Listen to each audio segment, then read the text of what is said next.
자비로우신 아버지 하나님 은혜를 감사드립니다. 이 땅 위에 때를 따라서 비를 내려주시고 우로를 주셔서 우리의 육신 생활을 위한 은혜를 베푸시는 하나님 감사합니다.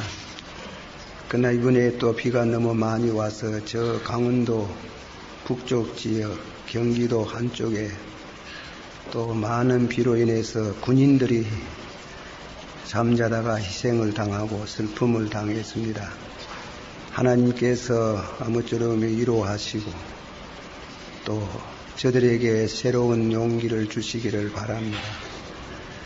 오늘 이 거룩한 성일에 주신 말씀을 묵상할 때에 저희들에게 신앙과 또 교훈이 되게 해주시고 믿음으로 사는 주의 백성이 되기를 원합니다. 우리가 모두 다 거듭나게 하시고 진실로 하나님께로 돌아오며 믿음의 사람이 되며 회개하며 믿음으로 의롭다 하심을 얻는 이런 확실한 신앙의 체험을 할 수 있도록 복을 내리워 주시기를 바랍니다. 오늘 말씀은 주님께서 잡히시던 전날 밤에 잔을 드시고 이는 많은 사람의 죄를 위하여 흘리는 바 나의 피 곧 언약의 피, 새 언약의 피라고 말씀하셨습니다. 이 중요한 말씀을 전가할 때에 진실로 이해가 되고 깨닫고 믿음이 되기를 원합니다. 예수님의 이름으로 감사하고 간절히 기도하옵나이다. 아멘. 오늘 말씀은 우리 성찬 예식 때 많이 인조하는 말씀이고 또 많이 들은 말씀입니다만은 제 생각에 새 언약에 대해서는 한번 따로 말씀을 생각하는 것이 좋겠다 생각하고 있었습니다.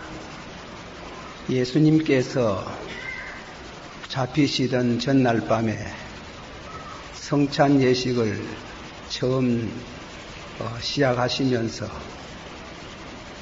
떡을 띄어 제자들을 주실 때 이는 내가 너희를 위하는 몸이라 예수님의 몸을 상징한다 그랬습니다. 또 포도주 잔을 드시고 축사하셔서 나누어 주시니 하는 말씀이 이는 많은 사람의 죄를 위하여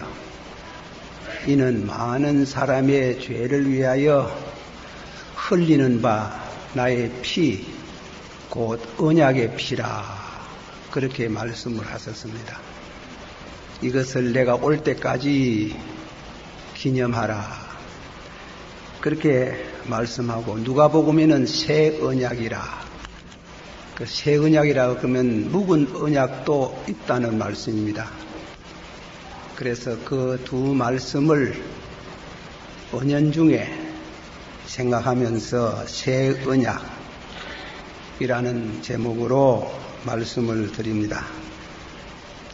제가 그것을 잘했는지 못했는지는 몰라도 설교를 하면서 설교 준비를 하면서 생각이 난 것은 제가 옛날에 어느 교회에 있을 때 어느 성도가 제게 와서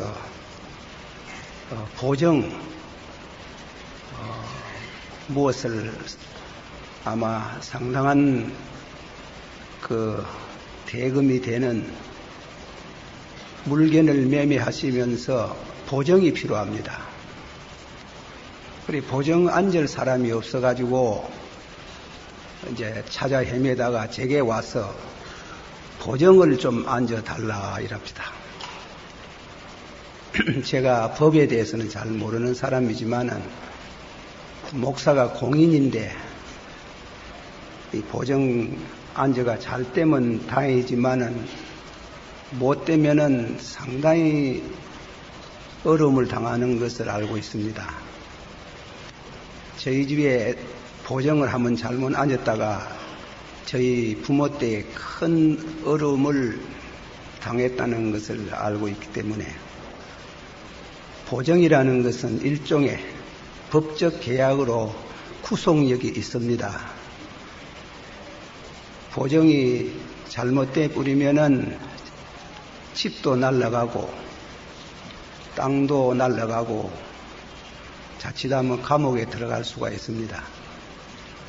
그래서 제가 하는 말이 집사님 목사는 보정을 안 앉는다.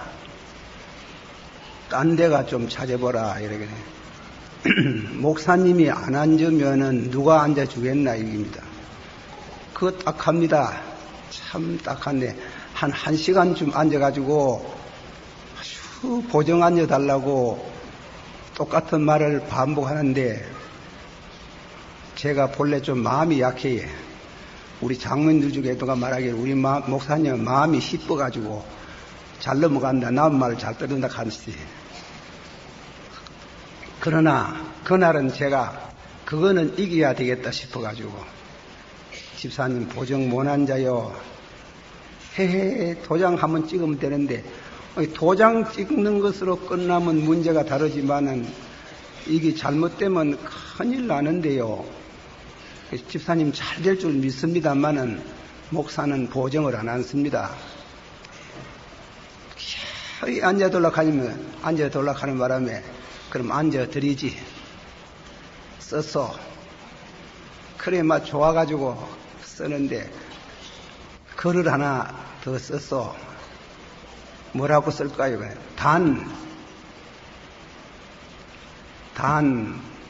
경제 문제는 책임 안 진다. 그러니까 그게 무슨 보조입니까? 그래. 돈 책임지라고 하는 게 있는데, 경제 문제는 책임지지 않는다. 막 울고 막 이래가지고 아주 너무 오래된 얘기지만은 늘 마음에 내가 참 양을 사랑하지 않는갑다. 그래 늘 생각을 했습니다. 보정. 그러나 그거와 이제 사촌관계가 있는 것이 약속보다도 더 중요한 것은 법적인 구속력이 있는 것이 계약입니다. 계약. 우리 민주주의 사회는 그런 계약을 따라서 민주주의가 발달되고 하는데 오늘 말씀 가운데에 계약이라는 말씀은 성경에 아주 중요한 말씀입니다. 계약이 잘못되면은 죽습니다. 또 잘 되면 좋습니다만은 그런데 새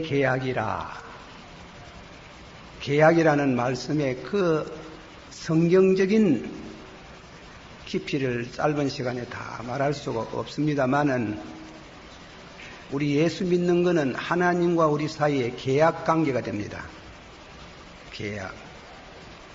성경을 구약 성경, 신약 성경이라 그러지요.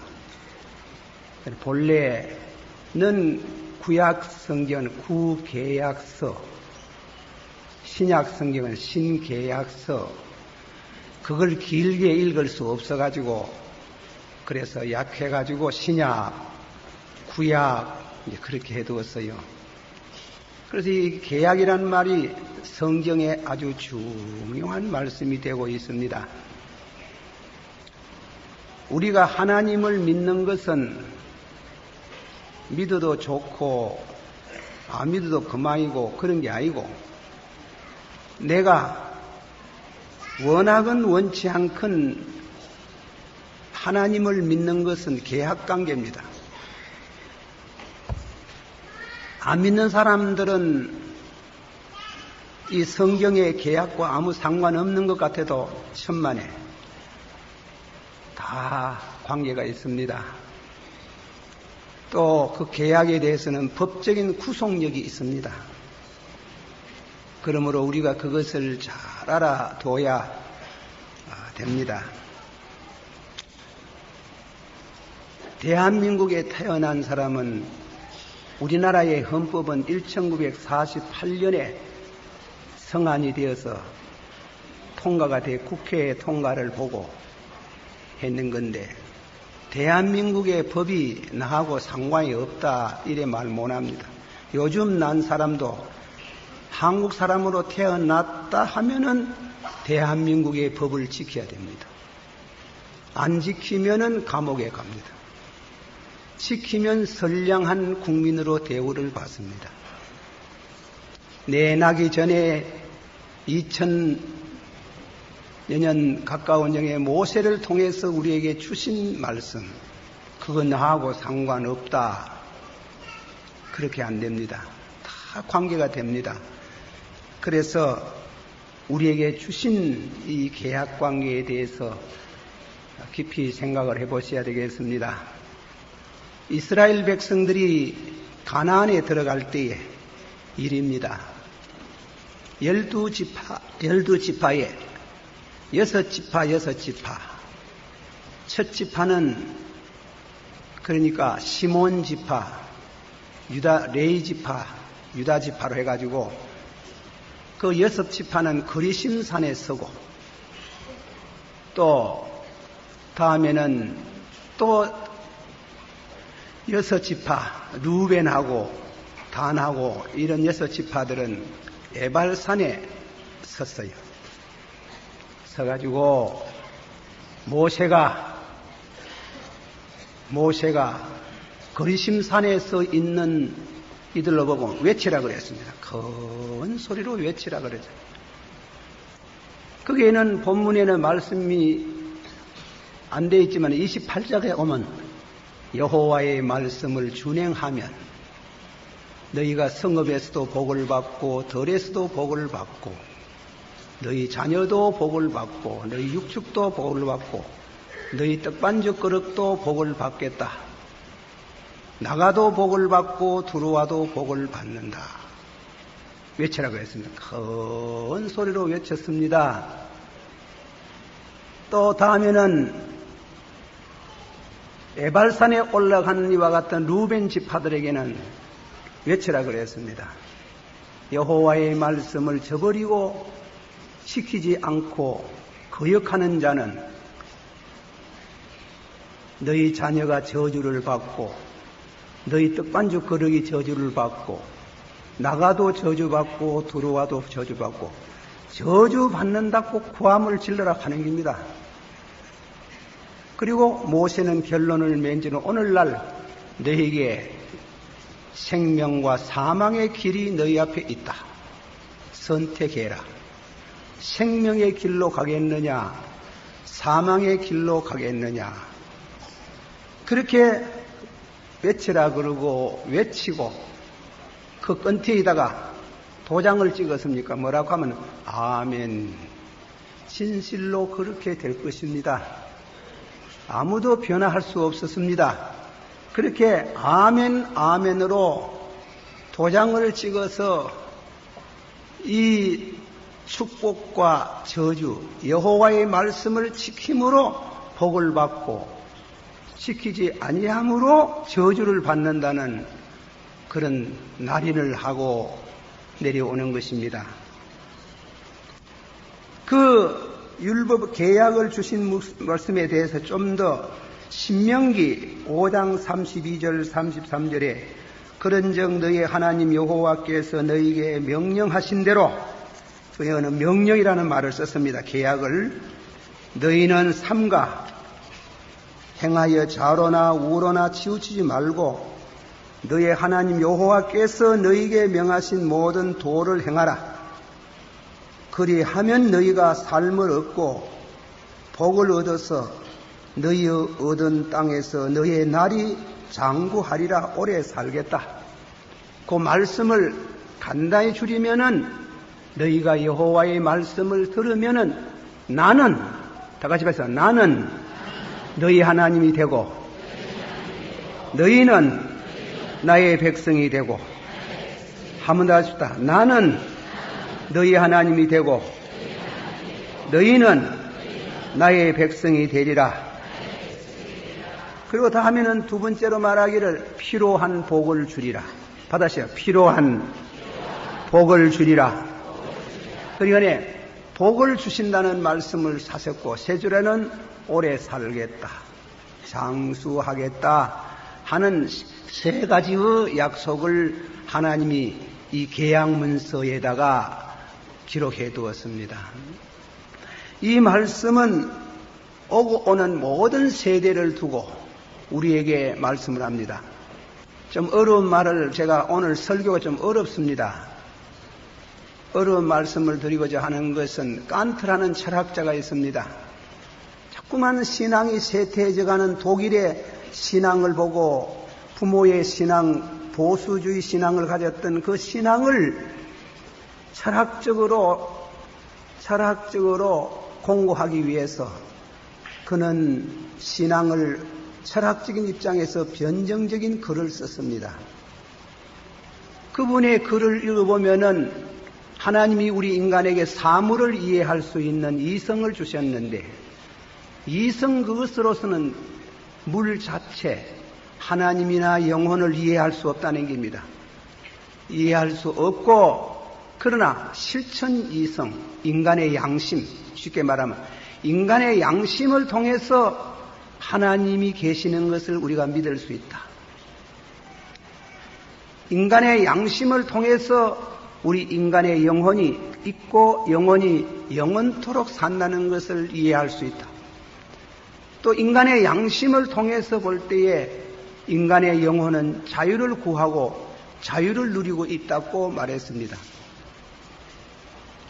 그것을 우리는 벗어날 수가 없다는 겁니다.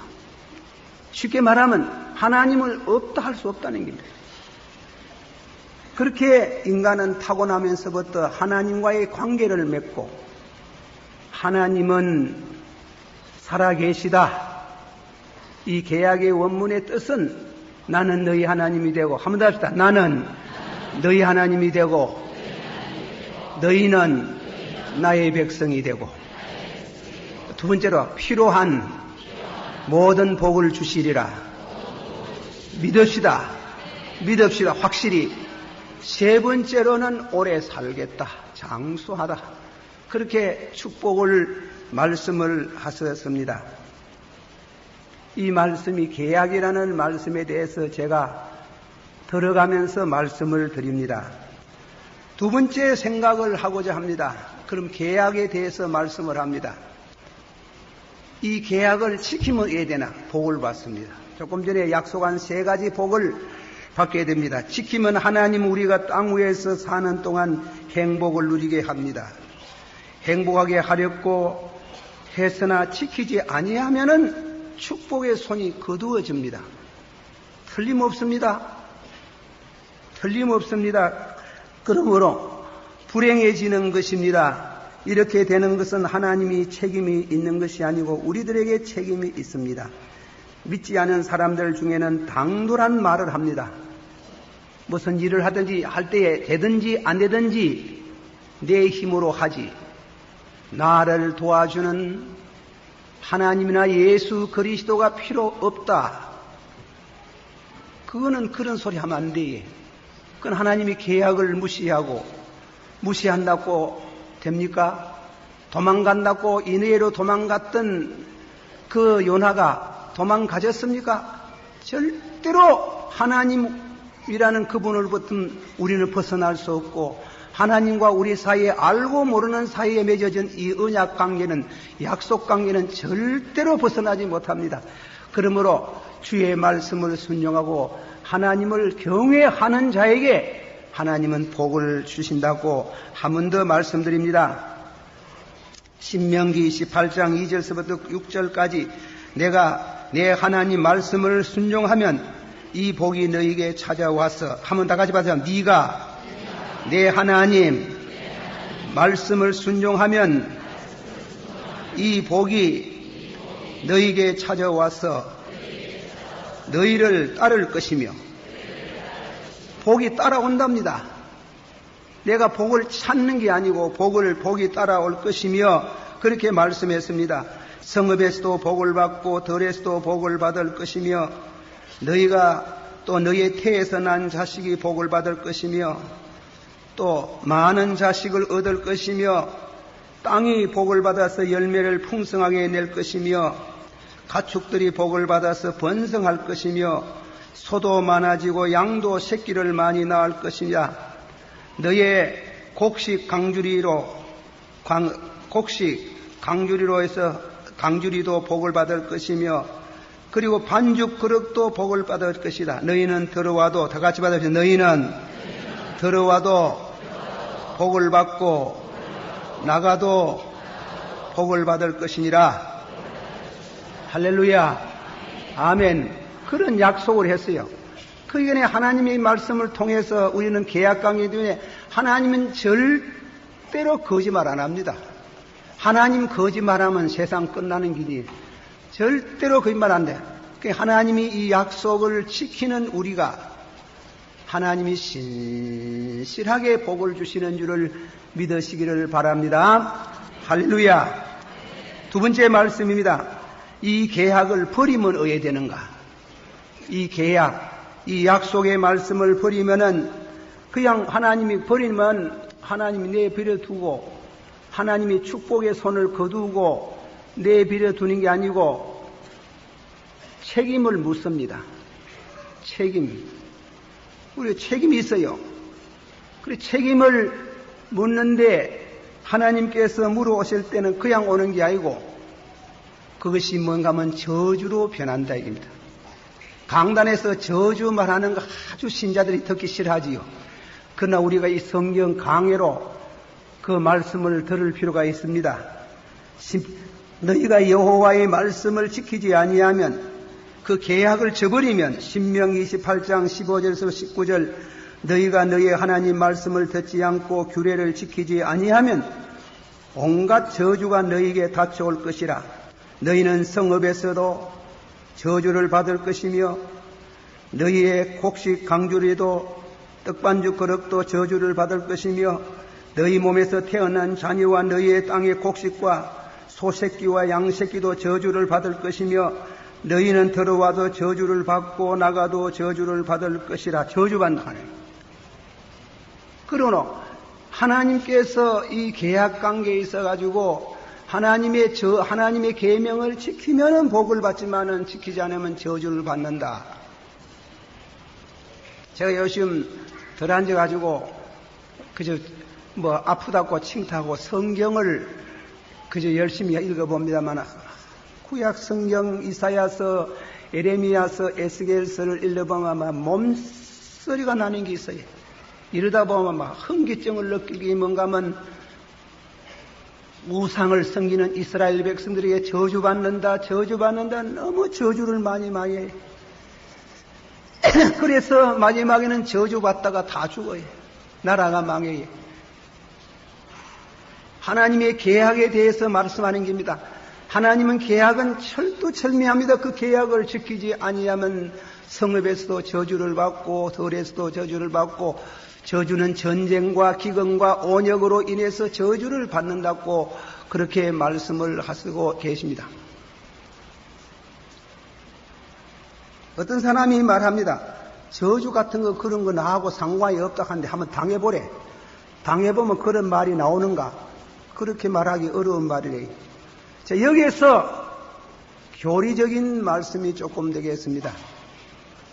택하지 않은 사람은 하나님의 계약을 본래 어겨서 그 죄를 받고 저주를 받다가 결국은 지옥에 가겠지만은 택한 백성이 의해되나 이겁니다. 택한 백성. 구원받도록 만세전에 하나님이 택하시고 부르시고 어렵다 하시고 영화롭게 하신 하나님의 택한 백성이 만일 죄를 지으면 어떻게 하나? 지옥은 가지 않지만은 징계를 당하는 길. 나라가 망할 수도 있고 가산이 부도가 날 수도 있고 하나님이 많은 환난을 준다 이깁니다. 그러나 그 목적이 있어요. 하나님께서 그 말씀 가운데 에레미야서 에가서 3장 32절부터 34절에 제가 비록 근심케 하시나 하나님 말씀은 하나님이 저가 비록 근심케 하시나 그 풍부한 자비대로 긍휼히 여기실 것이라. 주께서 인생으로 고생하며 근심하게 하심이 본심이 아니라 그다. 하나님이 인생이 그렇게 우리 택한 백성이 고난을 당하고 어려움을 당하는 것은 하나님의 본심이 아니다 이게. 본심이 아닌데 회복하는 방법이 뭐냐 이게. 그것이 징계입니다. 믿는 사람은 지옥에는 안 가도 징계는 받는 겁니다. 하나님께서 히브리서 12장 11절 이하에 보면 무릇 징계가 당시에는 즐거워 보이지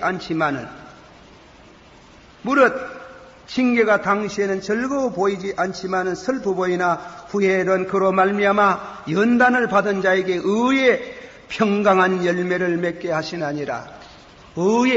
의롭게 되게 하시게 하는 이와 같은 그 계명을 지키도록 하는 여호와의 말씀을 준행케 하는데 목적이 있다 이 말씀입니다.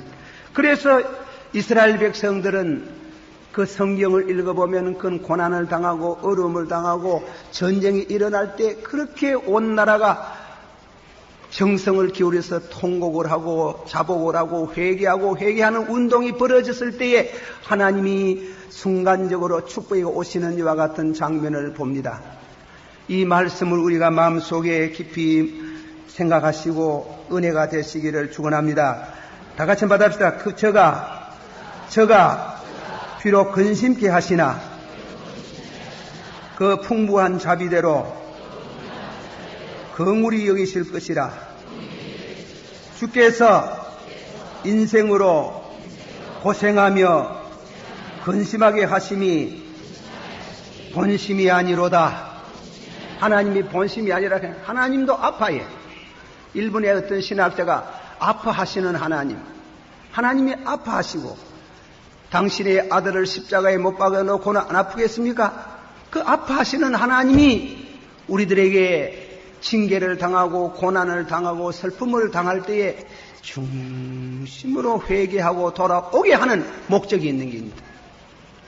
에레미야서 29장 11절에서 12절 나 여호와가 말하노라. 나의 생각을 내가 안하니 재앙이 아니라 평안이라. 왜 이런 재앙이 오느냐 이게요. 그 재앙은 결국은 너희들에게 평안을 주기 위해서 그 재난을 통해서 회개하고 하나님께로 돌아오게 하기 위해서 부르짖고 강구할 때에 내가 저희들을 만나 주리라. 믿으세요. 그렇게 우리가 이렇게 하나님께서 우리는 계약관계 속에 삽니다. 세 번째로 말하면 하나님이 이제는 새 언약으로 새 계약으로 우리에게 다가오십니다. 계약은 대단히 중요합니다.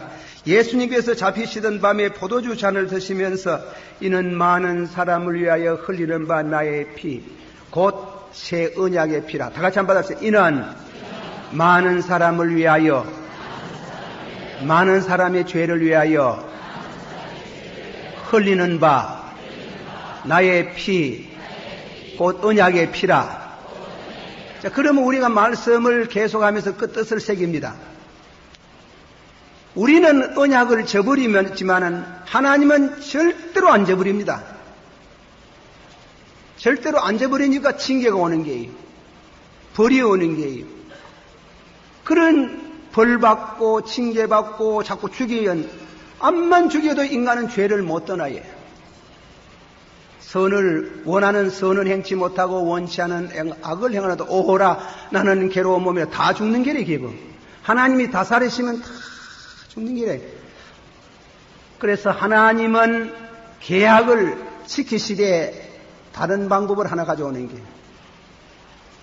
그것은 하나님의 아들 독생자 예수 그리스도께서 우리 죄를 위하여 십자가에 죽는 것입니다.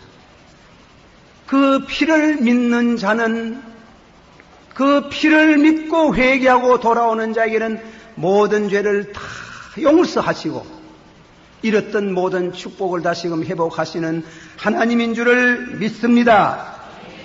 회개하고 복음을 믿으라는 말씀은 그런 뜻이 되겠습니다. 다시 한 번 더 말씀합니다. 예수님께서 십자가에 못 박히시던 전날 밤에 포도주 잔을 드시면서 축사하시고, 다 같이 받읍시다. 이는 많은 사람의 죄를 위하여 흘리는 바 곧 나의 피 언약의 피라. 그러면 여기에서 우리가 한 가지 중요한 건, 우리가 이제 할 거는 회개하고 이 사실을 믿음으로 받아들이면 됩니다. 믿습니다. 믿습니까? 한번 합시다. 믿음으로 예수님이 나의 죄를 위하여 십자가에 죽으신 것을 믿습니다. 그 믿음에서 하나님은 우리를 용서하시고 하나님과 우리 사이에 이랬던 관계, 하나님은 나의 하나님, 나는 하나님의 아들, 자녀, 그리고 다음에는 하나님께서 우리의 잃었던 모든 축복을 우리에게 주시고, 그리고 우리를 하여금 연유 가운데 연유 아울러 영원히 오래 살도록 하는 이런 세 가지 축복을 주시는 줄을 믿으시기를 바랍니다. 할렐루야. 다시금 한 번 더입니다. 하나님께서 우리를 죽이시고 우리를 벌하시다가 끝이 없어요. 그래서 예수님은 우리 죄를 대신하셔서 재판을 받고 벌을 받고 죽었습니다. 이제 하나님은 예수의 피로 새로운 계약을 맺습니다. 그 새로운 계약은 뭐냐? 예수님이 우리 죄를 위하여 죽으시는 것. 참 믿어지기 어려운 말씀이래요. 예수님이, 다 같이 받아. 예수님이 나의 죄를 위하여 죽으시고 이로 인해서 내 죄가 용서되는 줄을 믿습니다. 믿어집니까? 예, 믿습니다. 한번 다 같이 우리 부릅시다. 예수 앞에 나오면, 예수 앞에 나오면 모든 죄 사고 주의 품에 안겨요 편히 쉬리며 우리 주만 믿으며 모두 구원하다며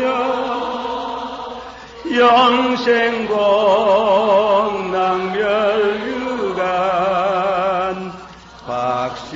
확실히 받겠네. 할렐루야.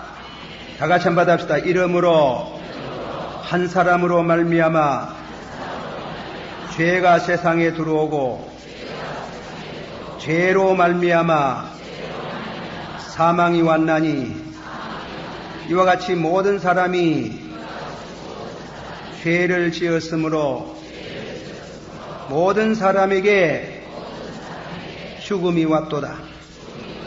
그러나 우리가 연약할 때, 우리가 경건치 아니할 때, 우리가 죄인 되었을 때, 우리가 원수 되었을 때, 그 아들의 죽으심으로 말미암아 하나님으로 더불어 화목하게 되었은즉 더욱 그의 살아심을 인하여 구원을 얻은 것이라. 할렐루야. 우리가 연약할 때, 우리가 경건치 아니할 때, 죄인 되었을 때, 원수 되었을 때에 그분이 우리를 대신해서 십자가에 죽으심으로 우리가 구원을 받는 길을 열어주셨음을 감사하고 찬양을 드립니다. 하나님이 세상을 처럼 사랑하사 독생자를 주셨으니 누구든지 믿어지면 구원을 받나니라. 그런 뜻입니다. 한번 더 하나님이 세상을 처럼 사랑하사 독생자를 주셨으니 누구든지 저를 믿으면 멸망치 아니하나니라. 한 번 더, 절망은 없다. 믿습니다. 기도하십시다.